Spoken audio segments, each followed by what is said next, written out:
New Zealand ప్రధానమంత్రి Jacinda Ardern గురువారం అనూహ్యంగా తన పదవికి రాజీనామా చేస్తానని ప్రకటించారు. ఈ నేపథ్యంలో ఆమె తదుపరి ప్రధాని వారసుడిగా విద్యాశాఖ మంత్రి క్రిస్ హిప్సిక్ కొత్త ప్రధానిగా ఎన్నిక కానున్నారు.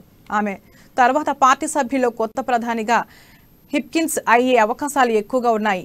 ఈ 44 ఏళ్ల రాజకీయ నాయకుడు పార్లమెంట్ సభ్యుల సమావేశంలో పాలక లేబర్ పార్టీకి నాయకత్వం వహించే ఏకైక వ్యక్తిగా జెసిండా స్థానంలో ఉన్నారు.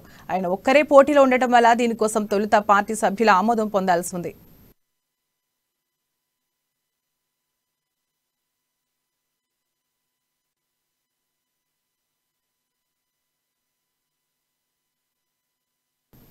ఒడిశాలోని భువనేశ్వర్ రూర్కెలా వేదికగా జరుగుతున్న పురుషుల హాకీ ప్రపంచ కప్లో భారత్ లీగ్ దశలో ఆడిన 2 మ్యాచ్లలో గెలిచిన క్వార్టర్స్ కు అర్హత సాధించలేకపోయింది.